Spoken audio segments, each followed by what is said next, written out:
Welcome everyone to this month's Spirituality and Health Research Seminar. I think you all will really enjoy this next hour with Jeff Levin. Dr. Levin is an epidemiologist by training.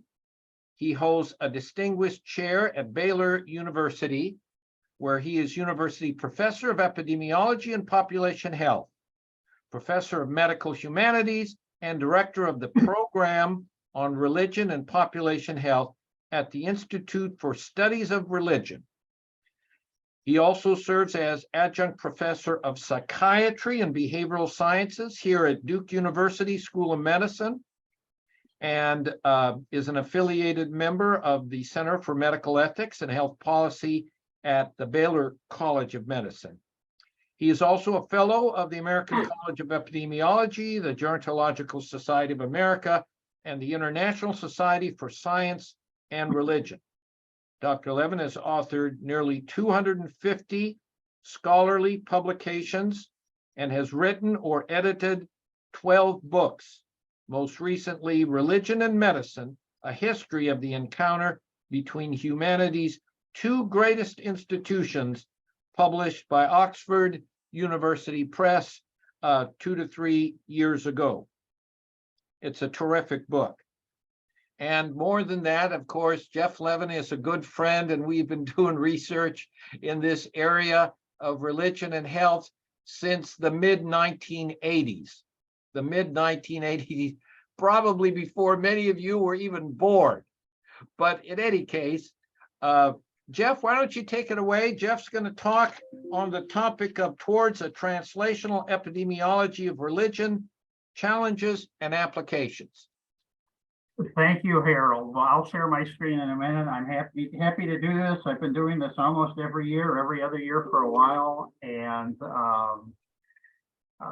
hold on, I need to turn off some stuff here so I don't get bothered.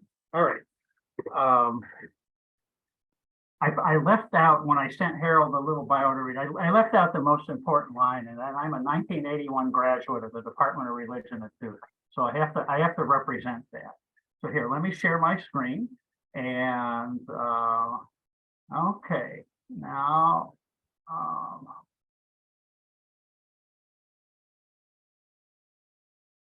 okay, how's that? Can everybody see the slides? Okay. Yes, it's good.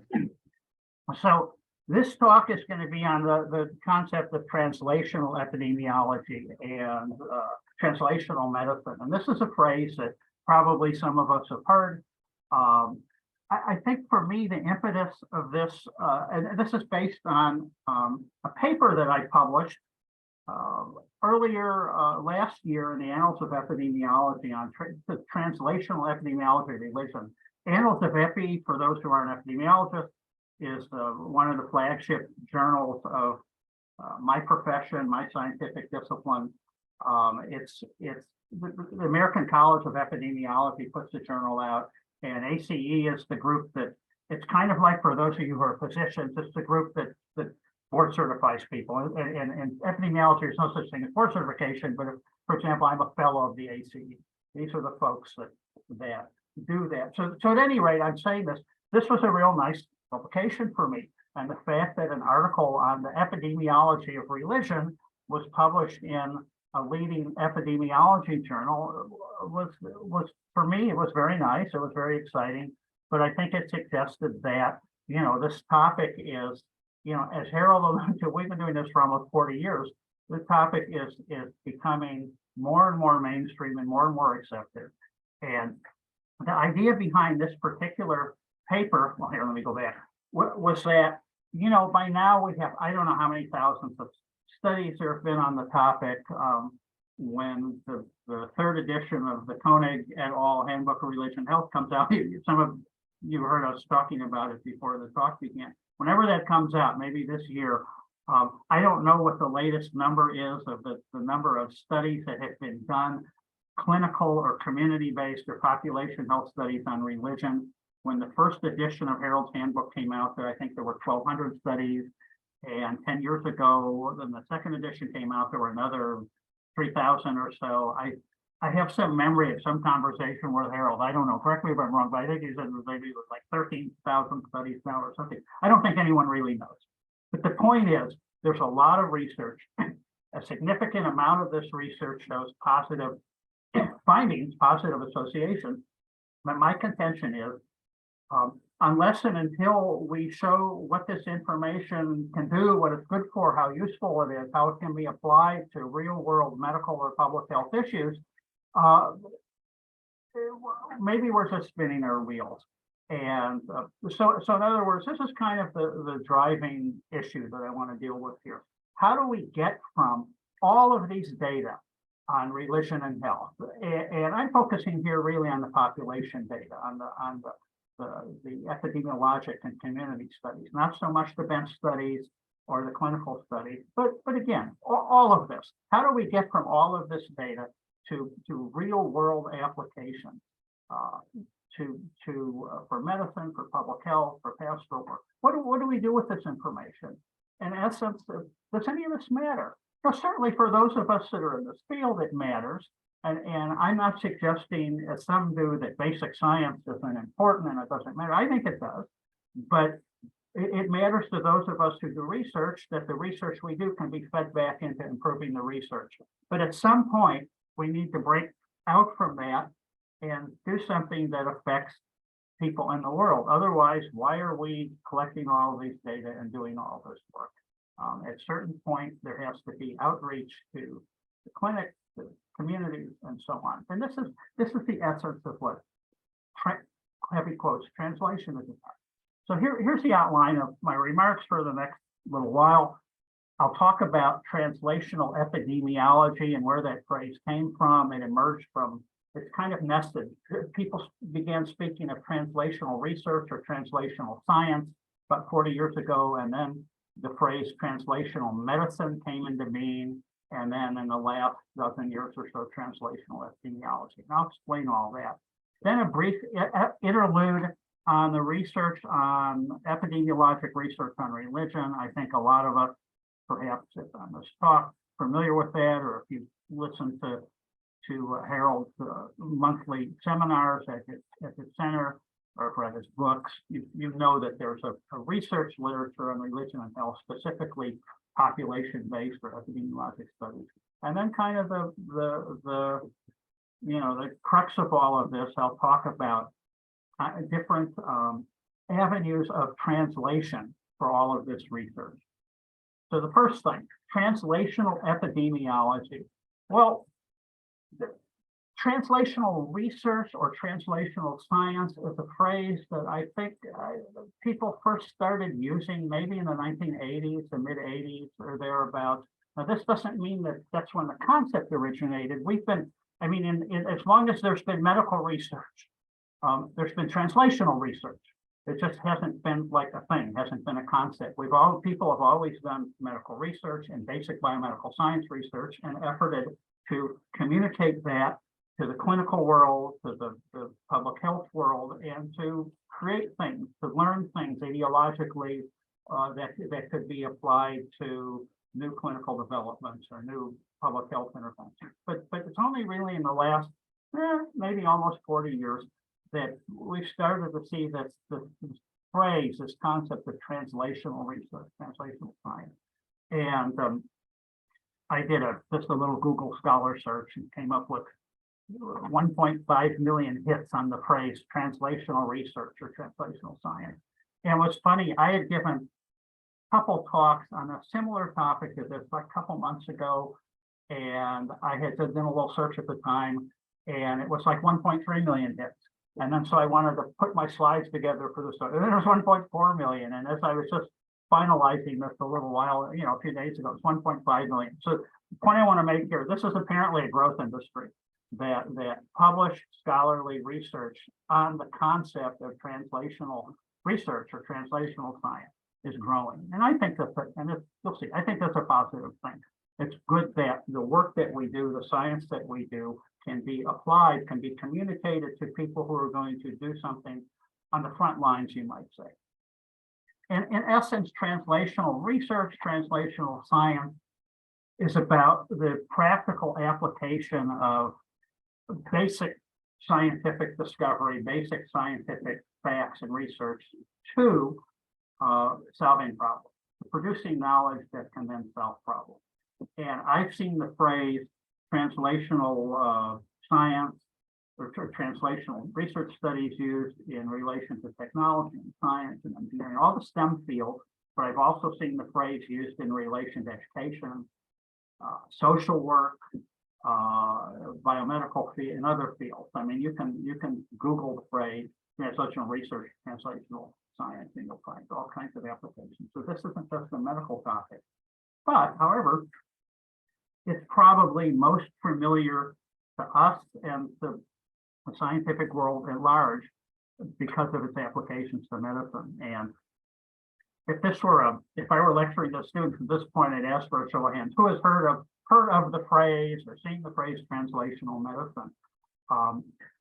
Near as I can tell, the phrase first started being used in the 90s, the early 90s, mid 90s. Again, the concept's been around forever, as long as we've been doing medical research. Again, I did a PubMed search a couple months ago. There were 57,000 hits on PubMed, and then now there's, as far as I know, if I Google it after this talk, maybe we're up to 60,000 hits. So again, there's a lot being written. There are conferences being held on this. There's journals now. People get grants to study the art and science of doing translational medicine. And this is essentially a bridge. Translational medicine is about bridging preclinical research and clinical applications. And by preclinical research, and those of you who are physicians know what I'm talking about, basic science, biomedical, various terminologies, bench science, wet science, all these phrases, but taking that kind of stuff, that kind of research, and applying it to the clinic, to clinical applications, whether and where I put D and T and P, whether to diagnosis or to treatment or to prophylaxis, primary prevention. So it's applying the phrase that's sometimes used, and probably many of us have heard of it, from bench to bedside. Sometimes you hear from lab to clinic, but that's translational medicine. So again, translational medicine is kind of a type of translational science. And a good example, the basic research that the famous epidemiologist T.A. Henderson did at Hopkins back in the 70s on smallpox was then applied by Phil Fahey, who was a legendary figure, former head of the CDC and a founder of the Carter Center, a Christian, who basically through work that he began, I think as a graduate student, developed the idea of ring vaccination, and his work was instrumental in eradicating smallpox back in the 1970s. Grew out of basic science research on smallpox vaccine that was done at Hopkins. So this is an example of from bench to bedside, or in the case of Dr. Fahey, maybe village, a bunch of bedsides, but or community, because he did this work all throughout the developing world. But again, the gist of this is that something was developed in the lab, and then it was applied out into the community or in the clinic in order to benefit people. And again, this whole conversation up to now probably seems kind of tacit, like, well, of course we do basic research and we want to apply it, but there are ways to do this, and there are barriers to doing this, and there are challenges to meet, and it isn't always done well. And again, to circle back, from my perspective, I think that those of us that do religion and health research, whether it's population research or clinical research, we've kind of done overall over the last 30 years, 40 years, a semi-lousy job at translation. I don't think we have made the case as much as we could make the case. But then again, that's the impetus for this talk. Dr. Francis Collins, who was now the outgoing director of NIH, had been head of the Human Genome Project. He's very enamored of the concept of translational medicine, and in fact, you see here in 2011 established a new NIH branch. I think there are 24 to 30 centers or institutes at NIH. Well, there's now since 2011 NCAT, which is a center for, like I said, advancing translational medicine. And they get grants and they do intramural research and they have conferences just like any other branch. I checked the 2022 budget, 879 million. I don't know what the 2023 is. It's probably about the same, but a couple of years ago it was like 500 million. So I think that, we're talking about an NIH branch that within a few years or so could be $1 billion operation. And Dr. Collins deserves all the credit for that. He was a big proponent of basic science research, but also applying it and turning it into clinical or public health applications. I don't know if I should, he's a Carolina guy, so I don't know if I should mention him at a Duke talk, but actually so am I. So, I'm a Carolina guy. So now finally we've gone from translational science to translational medicine to translational epidemiology. And this is a term that I think was first used about 2010. I didn't do a deep dig on it, but the article I have here was a very important piece that kind of laid it out. It was published in the American Journal of Epidemiology. Same as before, in preparing for this talk, I think I found about 1,500 hits on PubMed. A couple months ago, there was like 1,300, 1,400. So again, a lot of people are beginning to talk about this. And whereas translational medicine is about bridging from bench to bedside or from lab to clinic, this bridge is more about from doing population research to the care of people and population, people and communities. So what I said in the slide here, from scientific discovery about risk factors and protective factors to developments that can improve community health or population health. And some of the applications, really applications of epidemiologic research, basic research in epi to the community involve all the different branches of public health, epidemiology and statistics and health policy and all of that. So the research that we do as epidemiologists can be applied to gaining knowledge about risk factors and protective factors and primary prevention. It contributes to our vital statistics. It's for community health educators, HPDP, DPHP, health promotion, disease prevention. It can inform behavioral change programs and interventions. It can inform, or should inform, hopefully, healthcare policy making, health services planning. Doesn't always happen. Sometimes the research we do as epidemiologists, not talking about religion here, doesn't quite make it into the policy making process, which is unfortunate. This epidemiologic research can influence healthcare, environmental health policies, environmental activism, and also medical treatment as well. Epidemiologic research can gain insights into factors that are etiologic or are therapeutic and can influence and contribute to developing new medical treatment. And then finally, probably the most important bullet point in the slide is the last one, et cetera.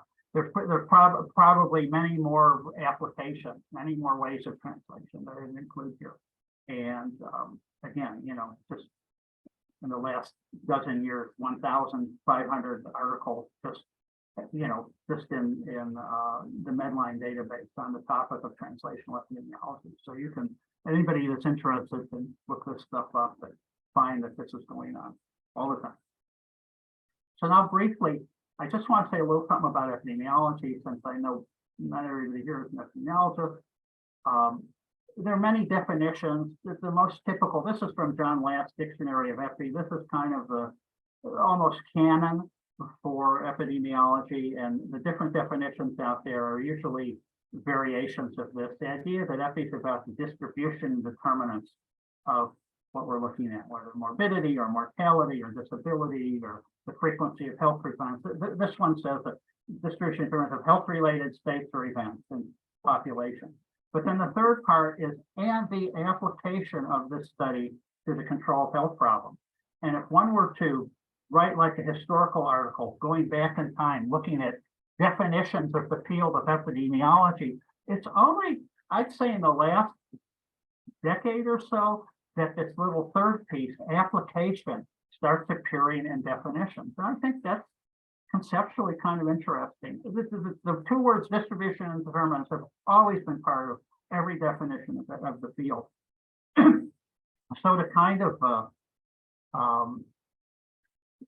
deconstruct this, the first part of what we do as epidemiologists, we look for the distribution of what we're looking at, whether outcomes or exposures, by PPT, by person, place, and time, who, where, and when. So how much this thing that we're studying, how much, diabetes, heart disease, cancer, whatever, how much of this is out there? That's essentially what we're saying. How much of this is out there? What groups is it more in or less in? And we call that descriptive epidemiology. The next piece is what's causing all of it? What are the causes? What are the predictors, the antecedents, the determinants? What are the exposures that are leading to? I hesitate to use the word cause, but that are associated with the outcome. And that's about looking for determinants. So the first piece is looking at distribution. The second piece about determinants, and we call that analytic epidemiology. Well, this third piece is the kind of the so what. So what do we do with this? What do we do with all of this to address health issues or medical problems or public health issues? And this has been called applied epidemiology. And when it comes to applied epidemiology, there's kind of two pieces here. The act of translation, of doing epidemiologic translation, translational epidemiology, is not just about developing new interventions or new treatments or doing something in the field and the clinic and the community, but it's also about communicating findings to the constituency that can make use of them. And so really that second piece, communicating findings, is an important initial step in doing translation. And this may be things like, obviously, right? But it's often not done. And I think for the epidemiology of religion, it's been part of the issue. We haven't done a good job of communicating what it is that we've done to the constituencies that can make use of this information on the front line or in the field or in the clinic. So for me, as I've thought about this, applying epi findings on religion to address medical problems, public health issues, so on, requires outreach to at least three populations, maybe more. I've called them the three Ps: the pastoral community, physicians, and not just the healthcare professionals in general, and then finally the public health community. We need outreach to these groups in order to effectively do the work of translation. And as I noted about, we'll come back to this in a moment. But I just want to have a little interlude to say something about the epidemiology of religion for resources. This is for those of you who are here before the talk began and heard Harold and I chatting, this is the third edition to the world famous Oxford University Press, Koenig et al. Handbook of Religion and Health. This is essentially the Bible for research in this field. And the first edition came out in 2001, and then 10 years later, a second edition, and this is the new edition. And I was privileged to do the preface or forward for each one of these. And I'm still hopeful that this book will come out soon. I want it on my shelf, Harold, alongside the other two. The other two are, if I turn the camera, you would see they have an honored place on my bookcase here.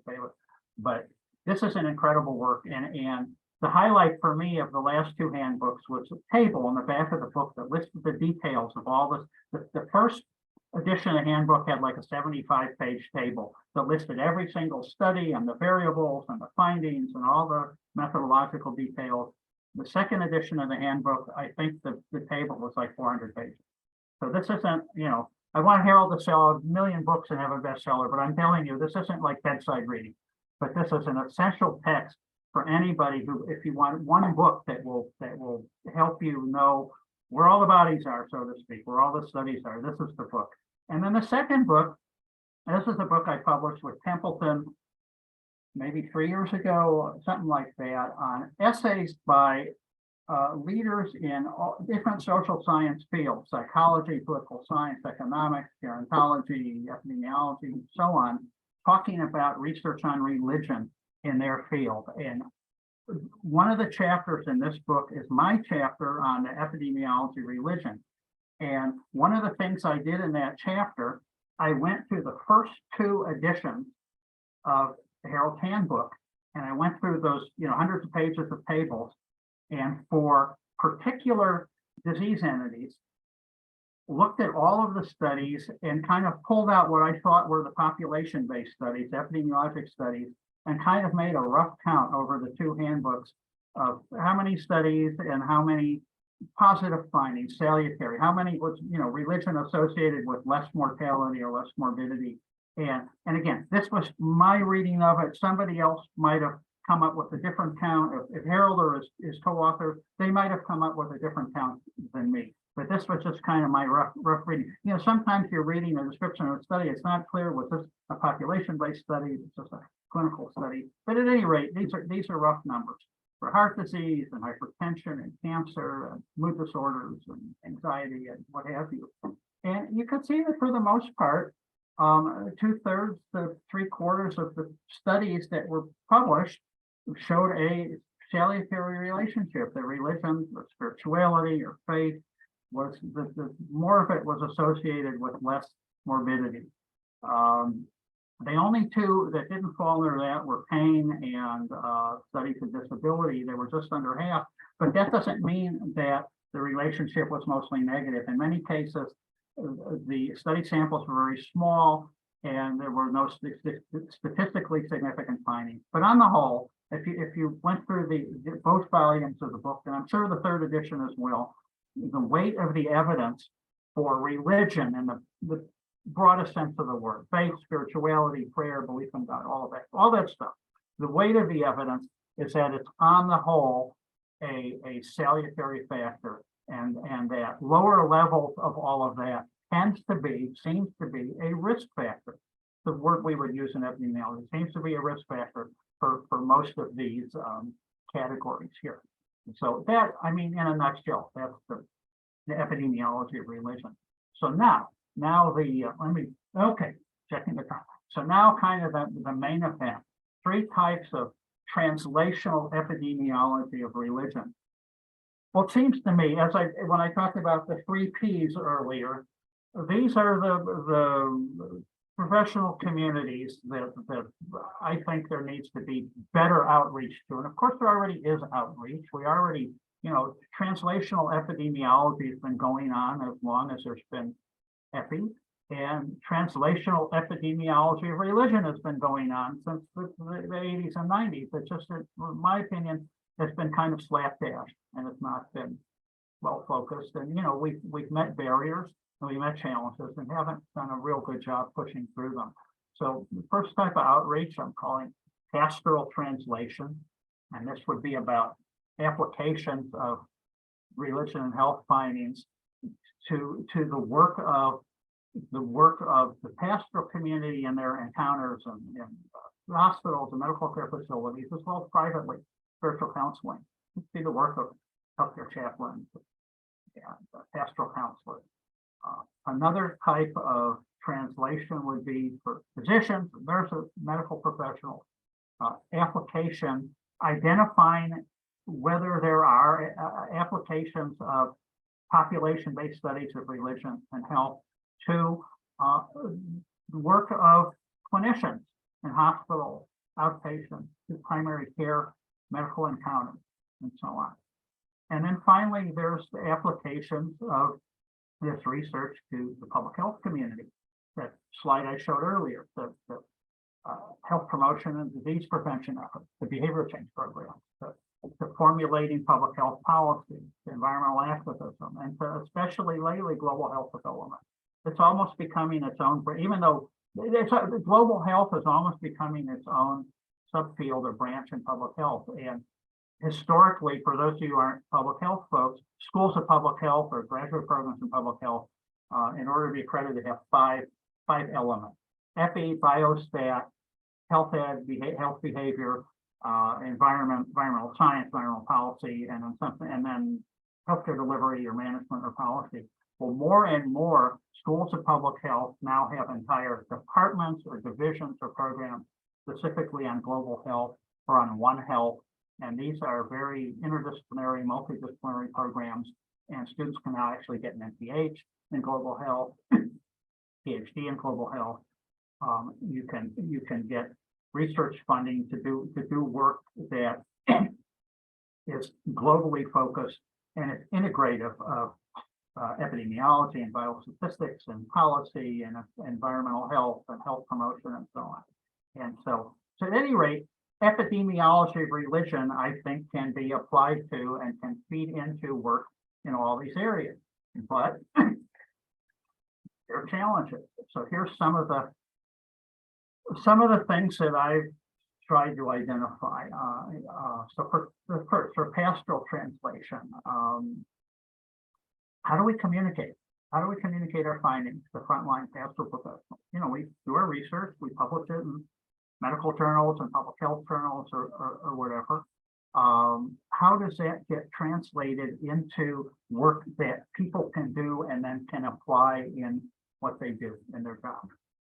I think it's vitally important that those of us who do published research on religion and health, whether it's clinical or population-based research, that we find a way to, at least in our discussion sections, detail or describe or even hypothetically what some of the implications are for patients, for patient encounters, for individual patients, in hospitals, in clinics, both for their medical and psychiatric well-being and for their spiritual well-being. And, you know, a lot of times, especially those of us who do epidemiologic research, they don't really think about that. You know, it's just kind of de rigueur to have a little section in your discussion or your conclusions about, you know, the agenda for future research or implications, and it's usually very cursory. I think medical doctors do a little bit better job of this, but in epidemiology, we aren't really thinking about that. Usually the implications or application section of our papers is more about, our agenda is more about how this can feed into future basic research in epidemiology, which again is wonderful, but doesn't really communicate what needs to get out there to people who are going to make use of this information. A little bit more about that in a second.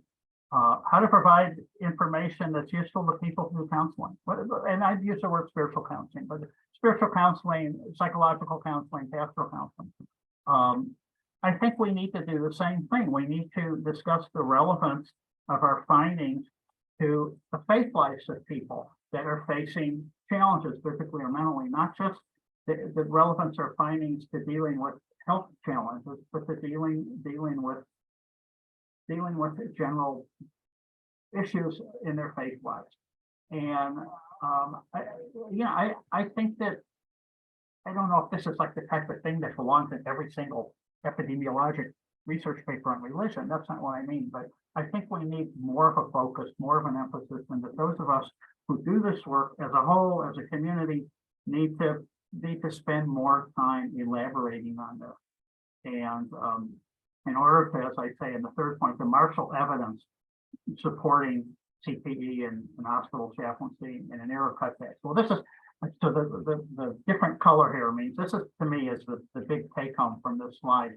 I recall, I might have told Harold this story years and years ago, but back in the 90s, the late 80s and early to mid 90s, I taught medical school in Virginia. I was on the faculty. I was a professor of family medicine at a private medical school in the Tidewater area. And right across the river, it was the National VA Chaplains Training Center. So it was a training center where all the VA chaplains went through and they did their, I don't know, training or fellowship or whatever. And every 6 weeks or so, 6 weeks to 2 months, I had met some of the people there, I don't know, at a conference, and I would drive up there from Norfolk and give a presentation. This is like the mid-90s, maybe almost 30 years ago. Kind of like an early version of kind of, here's the religion and health field, here's the research, the kind of stuff that I kind of talks I gave tons of times back decades ago, and I know that Harold did too, in order to just kind of present this evidence to the chaplains in training. And it was very good, and probably I didn't do a real good job of translation. I was just kind of presenting information on different studies. And my contact, and I forget his name, this was so long ago, he was like the head of the research training for the chaplains. He sat down with me and he was just almost pleading, please, he needed evidence to show that all of that religion matters. Here's what I want to say, that faith matters, that the work of healthcare chaplains in the VA system matters, because at the time in the mid-90s there was a lot of impetus behind cutting back these services, and he really felt that at the time there was a need to justify that faith mattered, spirituality mattered, religious practice mattered, and it mattered in definable ways as that could save costs, that could improve patient satisfaction, and so on. And I realized that just presenting the talk, showing all the different studies and all the correlations, really wasn't doing it. There needed to be something more. And so my suggestion here is we really need more studies on medical outcomes research, on clinical epidemiologic research, and health services outcomes, not just on morbidity and mortality rates. So things like length of stay, hospitalization, compliance, patient satisfaction, and there is a literature on this. And Harold's familiar with this literature, and there have been good studies that have come out of Duke, and there have been good studies that have come out of the VA system. But I think that the late Dave Larson, who's a name that most of you may know, one of the pioneers in this area back in the 80s and 90s, we would talk sometimes, and it was like, do we really need another 1,000 studies showing that, going to church correlates with, whatever, thinking your health's good? Well, nothing wrong with that research, but stuff that really focused on real world parameters related to clinical outcomes and hospital stays and health services utilization, physician utilization, I think, in my opinion, would be much more valuable. So more of a clinical and health services focus. And in that way, I think we can come up with information that can better make the case that religion matters in the medical and public health realm than just simple statistical reports of morbidity and mortality rates. So that's just me. And again, I'm an epidemiologist. I do that kind of research. I think there's nothing wrong with it. I like it. I made a career based on it, but I think we need to have a little bit more applied and clinical focus.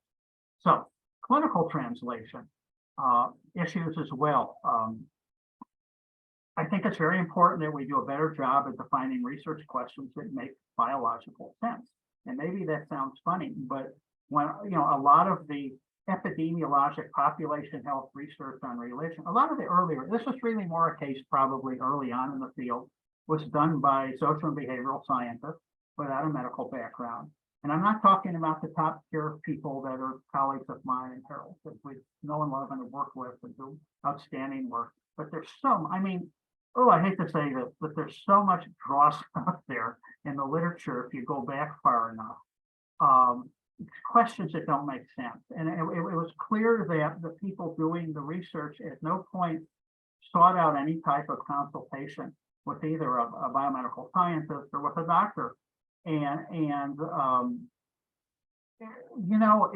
if you're going to do research on any kind of a medical or health topic, you do something on cardiovascular epidemiology, at some point, presumably you would have a cardiologist working with you on your team, or you're going to do something on mental health thing, you would talk to a psychiatrist, or so on, or you do something on cancer epidemiology, you would talk to an oncologist. But this oftentimes doesn't happen. And on top of that, sometimes the people doing the research, the way they assess religion doesn't make any sense either. They don't talk to anybody. They don't talk to any theologians or pastors or religious scholars. So I just think in general, we need to do a better job at coming up with research that actually makes sense. And then when we write it up, make sure our findings are worded correctly. We use the correct medical terminology. And again, this might seem funny, like why is he saying that? Isn't that tacit? Isn't that something we should do with all our research? Well, yeah, of course, but in the in the religion and health field, and I'm not the only one that could attest to this. Sometimes it's not done. Sometimes it's not done. And then the last 2 points that again I've highlighted in a different color that indicate that these are kind of the main points here. We need to make our findings relevant to what happens in the clinic, and that means to spell out again in our implications, make it clear why our findings matter for treatment or diagnosis or prevention. And when we formulate follow-up research or research grant proposals or next steps, we talk to doctors, or clinical psychologists or whomever, or talk to healthcare chaplains, talk to people that are doing the clinical encounters to help us identify what matters and what could be really valuable for them. The last type of translation I'll talk about is public health translation. So the question is, in our research on religion, how do we identify priorities for risk or protective factors for the research? I think, to me, we ought to focus on those disease entities or health outcomes that are most responsible for proportional mortality and morbidity, for the greatest burden of illness or death. And I mean, over the course of all the research that's been done in this field, we probably are doing that. But we have a lot of public health challenges that emerge, and one thing that's happened as a result of COVID-19 is there's now been like a cottage industry of scholarly articles on, do a PubMed search on COVID-19, and there's tons of stuff.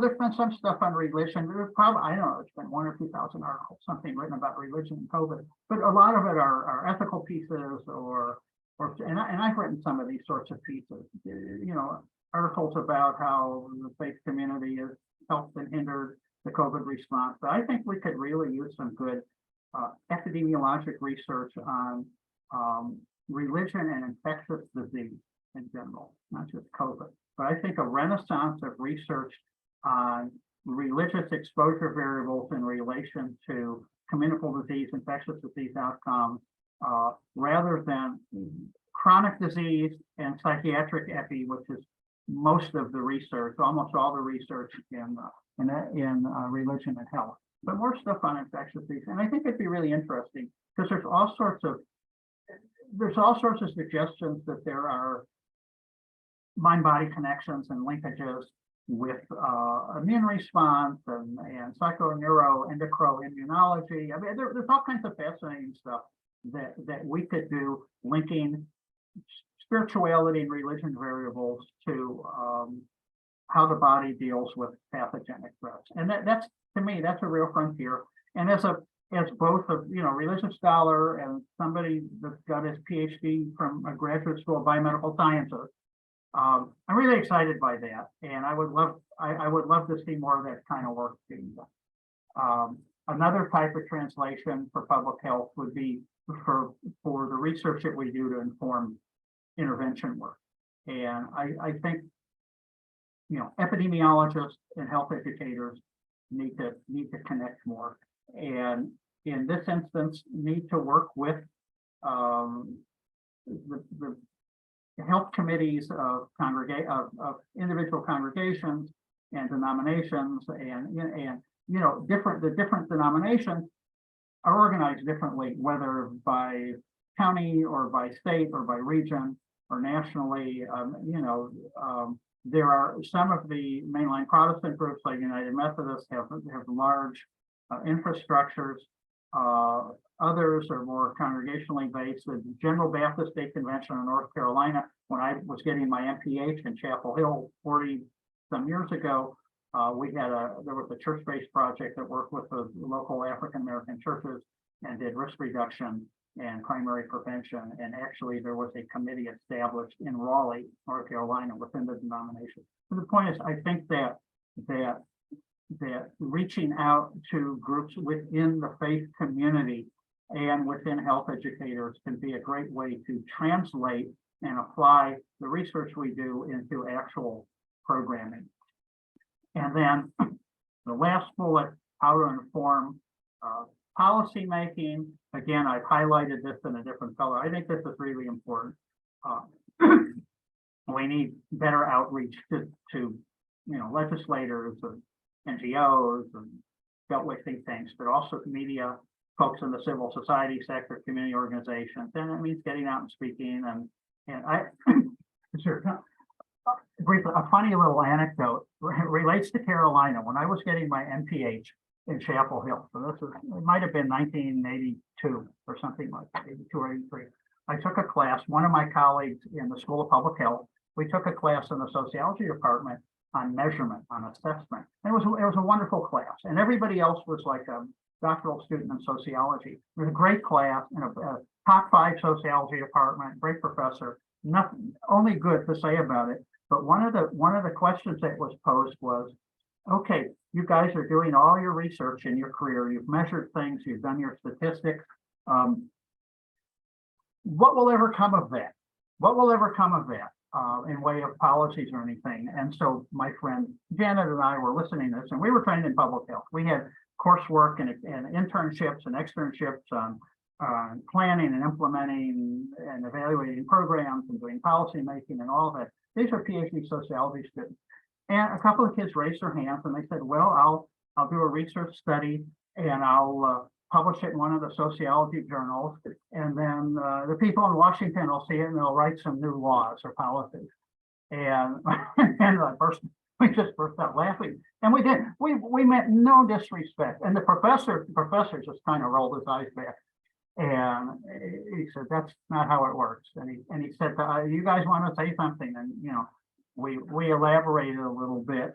A lot of times we do research, especially in epidemiology, we do research, we publish it, boom, and there it is. And it dies. I mean, you can check on Google Scholar how many people cited it, but nothing came of it.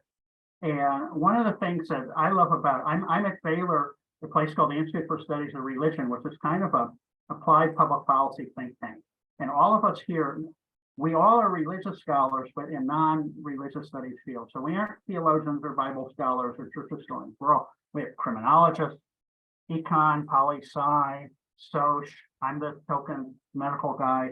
And we all do our own research and we write our papers, but we're very well connected. We do op-eds in the Wall Street Journal. We are connected with different beltway think tanks in Washington. We have media contacts, civil society contacts. And the point is we do our research and we make an effort to communicate it to people in decision-making sectors. And it's not easy and it's not, it's not simple, but to me, it's kind of an ethical issue. Otherwise, we do our work and it just sits there and it, for those of us who are academics, it's a line on your CV, and it's all good. There's nothing wrong with this. We need, I think that adding to knowledge is a wonderful end in and of itself. But if we want to have the work reach people and affect the world and be translated, we need to reach out. We need to reach out to media and policymakers and legislators and all of that, and speak to community groups. And so I think it's very important. So finally, is it unethical not to attend a translation? I think so. Otherwise, why are we doing that? Are there consequences if we don't adequately do it? The translation, well then the stuff we do, the research we do, it won't be applied to anything. It'll just be buried. Or maybe not, maybe someone will discover it, but nothing will happen. And when we miscommunicate findings to intended audiences, when we aren't clear about what our findings mean, or we aren't clear about how we assess things, is this an ethical issue? Yeah, the research may end up wasted, or it might actually end up creating some harm. People might misinterpret it. early on, kind of the first generation of modern religion health research in the 80s and early 90s, there was a lot of research that was done. And I think, and a lot of this wasn't the fault of us who were doing the research, but it was still kind of a lurid story. And there would be news stories that would appear about some of these early studies. Again, this is 30 some years ago. And it was always like, I don't know. It's like if you aren't religious, you're going to get sick, or if you died of cancer maybe because you didn't pray enough, and it was kind of like a blame the victim, and this isn't what this research is. I mean, none of this means that at all. I mean, we're all studying how spirituality is a resource for people that helps us deal with health challenges and can potentially reduce risk or hasten healing. It doesn't mean that all disease is a function of people not being religious enough. I mean, that's just, but the point is, we all who do this research need to do a better job of specifically outlining what this means and what it doesn't mean. So here's kind of the take-home point. The findings from population research, epidemiologic research, and I would say even, clinical community-based research on religion, it's of its greatest use only if this work can be communicated to pastors and to medical people, public health people for purposes of translation. Now, no, I'm not saying that it's only useful if this can be done, but I'm saying it's of its greatest use only if this can be done. There's a little bit of a difference. I am a basic scientist in a way. I don't work with beakers and titrate things in a lab, but my lab is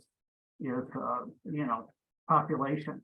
And I'm all in favor of basic research and biomedical research and bench research, wet research, all of that. I think it's wonderful. It's a good in and of itself.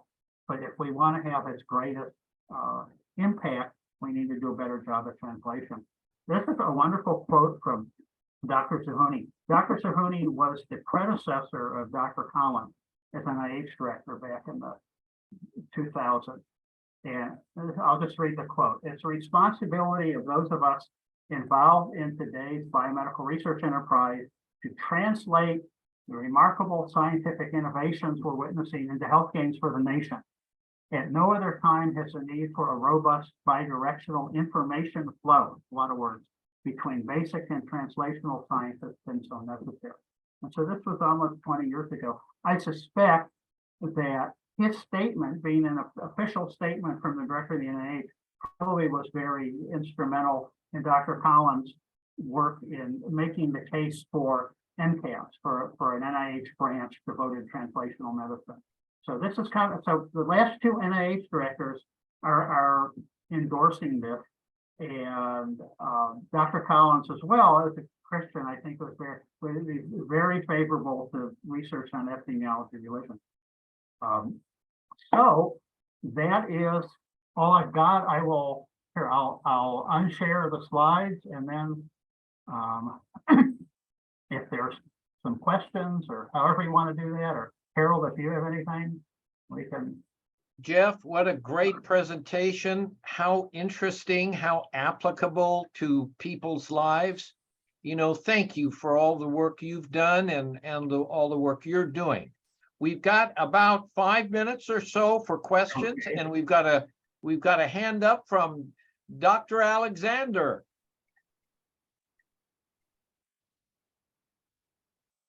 Unmute yourself. Unmute. You've got to unmute. Okay. Hi. Good afternoon, Harold. Hi, Jeff. Thank you for your wonderful presentation.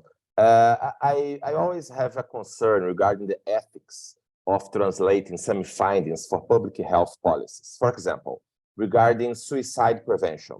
We know, for example, that church attendance, belief in life after death, and positive religious coping are strongly protective factors against death from suicide. How can we translate this to public health policies, respecting, of course, the ethical boundaries? Thank you very much. Well, I mean, I think that's a difficult question. I think that it depends who it is that's doing what. I mean, I would say that if, as an epidemiologist or somebody that's a physician researcher who's done research and shows this association, I think that the act of translation for you or me or those of us providing this information is to just simply be clear about what this means, what it doesn't mean, get it out there and get it into the hands of the people that would be qualified to figure out what to do with that. Now, maybe that sounds like I'm hedging. It's not. As an epidemiologist, believe me, I'm the last person in the world that should be making governmental policy or policy for the American Psychiatric Association or whatever on what to do in these situations. That's not, as President Obama once said, that's beyond my pay grade, and I don't want that. But it is part of my pay grade to make sure that if this seemingly what you said is important information, and here's an important resource that could make a difference in people's lives, make sure you can get that into the hands of the people that will know what to do with it. Because so many of the decisions that are made, the recommendations that are made when it comes to health in general, are just kind of cavalier sometimes and are not based on stuff. And I see all the time, now with social media and internet, stories come out on the latest health findings, and the next thing you know, it's all over the news that we have, you have to stop drinking milk, or you have to take this vitamin or whatever, and it's wrong. I mean, it's misinterpreted, and the people that presented that information just kind of put it out there and then moved on to the next thing. So again, this isn't a very substantive answer to your question, but it's those of us who are doing the basic research need to make sure that we frame things accurately and get it in front of the people that would be the decision maker. Great. Camelia, you've got a question. Unmute yourself and ask it. Can you hear me? Yes. Thank you so much for your great presentation. I think my question is a bit of, it's, I don't know if it relates to translational research. I kind of see it as an implication of it. My question is sometimes when I try to inform patients about the benefits of religion in their lives, I'm always faced with this conundrum of, I think ethically from a religious point of view, to tell someone if you believe in God is good for your health, it almost kind of defeats the idea of choosing religion because this is the path. I mean, people believe in God because God is real and they do it even if they're going to face sufferance. So I don't know if I'm making sense here, but sometimes when try to educate people about the benefits of religion, I almost feel like it goes against what religion teaches. Am I making sense? Yes. I think I understand what you're asking. I mean, I don't know that that's kind of a next step beyond the kind of translation I'm talking about, because I'm saying that, those of us who do this research, we need to get it into the hands of people who can then make decisions, and the clinic can make decisions about how to work with people and treat with people. What an individual clinician then says to a respective patient, I mean, I have to kind of punt on that. I'm not a clinician, but I understand what you're saying. And in a way, to say, religion's good for your health. Well, yeah, we know that it is. It's kind of, I mean, of all the reasons to be religious, I mean, I can relate my life. I'm a religious Jew. I mean, the fact that maybe I'll have a lower mortality rate in 70 years, that's not on my list. But on the other hand, for patients who are suffering, that might be a real serious issue. So I think the issue is for any respective clinician to figure out what they're going to do with this information, and that's kind of a next step beyond translation. I don't know what that would be. A lot of times I've given talks over the years, and there'll be some clinically related question, and I'll say, thank the Lord I'm not a clinician, because I'm glad I don't have to think about that stuff. It's very tricky. And I know that a lot of the boards, the psychiatrists, the family doctors, the general internists now have statements in their, you can go to their websites and, guidelines about how to do spiritual assessment, how to make referral, how to bring stuff up in clinical encounters. And again, almost like that last question, I don't have any insight on that. There will be patients that this will be a vital interest to them, and maybe will be enough to motivate them to make changes in their life spiritually, and there'll be others that it won't. And again, I don't know how to navigate that. I haven't had it. It's enough for me to navigate my covariance structure modeling and my logistic regressions and all of that. That's a sort of nonsense I have to deal with. I don't have to deal with patient encounters. So again, I wish I could provide more, but I agree with you. I agree with what you said. I think it's a conundrum. Next is Gail Ironson. Gail, ask your question. Oh. You're muted. Unmute yourself. Unmute. Unmute. There. There you are. Thank you so much, Jeff. That was a great presentation. thank you. And it's such an important question. How do we get this out there? So I loved your suggestions. One of the things I've been doing, I've been trying to publish in medical journals and my stuff does not get read. For example, I did something on specific aspects of spiritual coping that are related to mortality. I published it in the journal, General Internal Medicine. Nobody reads it. And it's like, it's so frustrating because I publish it in medical journals so that it gets into doctors' hands and they can use it, but they don't. So I'm thinking maybe I should do media contacts next. I'm not sure. Well, I mean, again, our group at Baylor, we're a little different because we're this like think tank within the university and we're policy oriented. And every single thing that any of us do up here, we put like press release out. And we used to have people downstairs in the media office. Anything I ever did, I would just send to my media. She's retired now. I would send it to her. And half the time she'd say, Jeff, I don't think this one, there's no legs on it. But once in a while she would run with it and would go out over the wire. And the next thing you know, I'm on the 700 Club. I'm talking to the Wall Street Journal. And that's great. And that in and of itself doesn't necessarily move the needle and change the world and come up with a new medical treatment or anything else. But it's better than, I mean, General, that's an awesome pub. And then, when you get one of those, it's like, oh yeah, great pub. And then no one sees it, nothing happens. To me, it's almost, I get this like little existential crisis when it happens. Like, why am I doing this? And we're contributing to knowledge, and other scientists will read it and they will then improve their science. But I think reaching out and any university, make friends in the media office. When you have opportunities to speak to groups, during COVID, because I'm an epidemiologist, I kind of went on hiatus on religion health for a couple of years, and I was like talking to CNN and stuff about immunization, and I was doing radio interviews, I was doing all this kind of stuff, and I was speaking. The local chapter of the Daughters of the American Revolution had me speak to them, and they didn't know whether to get the vaccine or not.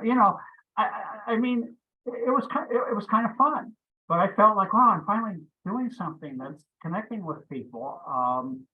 Just don't turn down speaking engagements. I mean, I don't know what else to say, but I know so many academics that wrestle with this issue, and some of my best pubs. I mean, awesome. I'm just like so proud, and it was a great paper, and then 7 people saw it.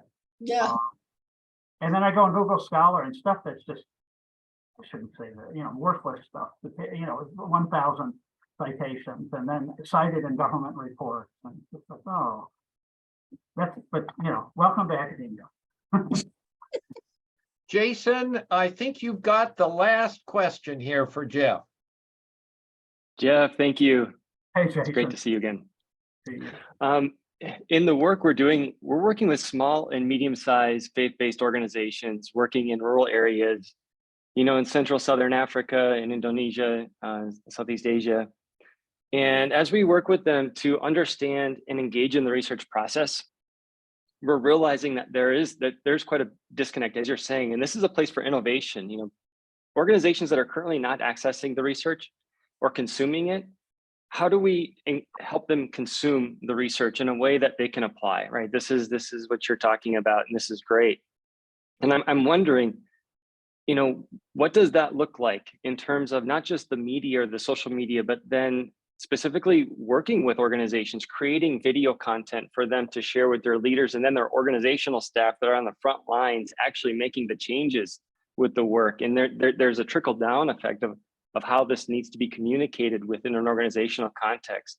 And I would love to hear your thoughts on if you've seen ways to do this effectively. Well, I think you partly answered your own question. I mean, work with, in a way, when you talk about translational medicine, translational anything, translational mechanical engineering, it doesn't matter, epi, whatever, there's like two sides of it. And I've been speaking to the side of getting it out. Like, okay, we've successfully translated, but who knows what becomes of it then, right? I think in the instance of working in the developing world and working with communities, you know, partner with, I don't know, the NGOs or the people on the ground, and just like you said, make video, find lay leaders. I'm thinking back to, and this is a bit of a stretch, when I was getting my MPH at Carolina, they were developing this kind of lay health advisor role for work with local churches and local rural communities in North Carolina to do diabetes screening, hypertension screening. And so it was like a partnership between the academics that had the information and the expertise, working with people on the ground, training them for whatever it was that they needed to be trained in. And in the instance of whatever you're doing, I don't know what that is, but it's one thing to translate, to get the information out, to speak to the community group, get the article in the media. Well, that's great, but that's just the first half. So really, this is you need to write the second half of this paper. You know, what do you do with this? So it's been successfully communicated, it's translated, but then how does it actually literally become something? And I think the answer is it's just to work hand in hand with people, and the answer will probably be different with different groups. So, and I haven't, for the most part, since I was in graduate school, really haven't done that work. I've been working on, I'm a basic scientist, working on the other side. Hopefully I'm a more unique basic scientist, and that I'm aware that we need to be doing this other half. I don't think I particularly have those skills, but I always thought this is kind of interesting, this is a complete aside, like at Baylor now, we have a Department of Public Health, we have an EPI division, and we have a community health education division. I hope that there are projects in which both of these groups are working together on the same project. And that's how a lot of this gets done. But I don't think that the epidemiologists can do this by themselves.